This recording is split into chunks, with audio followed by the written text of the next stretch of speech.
Delivery Seenu. அதாவது patient உள்ள அனுப்பிருவாங்க. அதுக்கப்புறம் என்ன நடக்குங்கிறது தான். ஆல்ரெடி ப்ளீட் ஆயிட்டு தான் வராங்க. பயங்கரமா டாக்டர்ஸ்லாம் டீம்லாம் அட்டெண்ட் பண்ணி பயங்கரமா ஏதாவது சீன காமிப்பாங்கன்னு பார்த்தா, 2 பேரும் அடுத்த ஒரு 10 நிமிஷத்துக்கு 2 பேரும் கதை பேசிட்டு இருப்பாங்க. எமோஷனலா.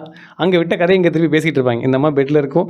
இவரு செவுத்து ஓரத்துல நின்னுட்டு பேசிட்டு இருப்பாரு. ஒரு பிரெக்னன்ட் லேடி சிவியர் ப்ளீடிங்கோட வராங்க. அதுவும் ஒரு மிலிட்டரி ஆஃபீசரு. அவங்க உள்ள வராங்கன்னா, அந்த டென்ஷன வந்து உள்ள கொண்டு வந்துரணும்ல. இமிடியேட்டா பேஷண்ட் வந்த உடனே அவங்கள வைட்டல்ஸ் செக் பண்ணி, அவங்கள ஸ்டெபிலைஸ் பண்ணி, மானிட்டர் கனெக்ட் பண்ணிட்டு, ஐவி லைன் ஸ்டார்ட் பண்ணிட்டு, பேரலா வந்து ஒருத்தர் வந்து இவர்ட்ட டீடைல்ஸ் கேட்கணும். இவங்க எங்கேருந்து வந்திருக்காங்க. இந்த ஹாஸ்பிட்டல்ல அவங்களுக்கு புதுசு.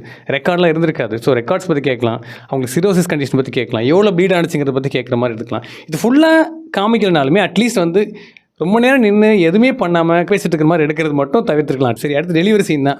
டெலிவரி சீன்லையாச்சும் அந்த மானிட்டர் கனெக்ட் பண்ணுறது, மானிட்டர்லாம் காமிப்பாங்கன்னு பார்த்தா ஐவி லைன் இருக்காது, எந்த மானிட்டர் கனெக்ட் பண்ணியிருக்காது, அதே சட்டையோட தான் இருப்பாங்க.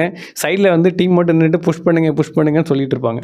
அப்புறம் அவ்வளோ பிளட் லாஸ் ஆன மாதிரி காமிச்சிங்க. ஆனால் ஒரு யூனிட் பிளட்டை கனெக்ட் பண்ணுற மாதிரி காமிச்சிருக்கலாம். எங்கள் ஐவி லைனே காமிக்கல, ஸ்டெரைல் கவுனே மாட்டல, இவங்க எங்கே இந்த பிளட்டெல்லாம் கனெக்ட் பண்ணுற மாதிரி காமிக்கிறது. என்னை பொறுத்த வரைக்கும் இதெல்லாம் இன்னும் நல்லாவே எடுத்துருக்கலாம்.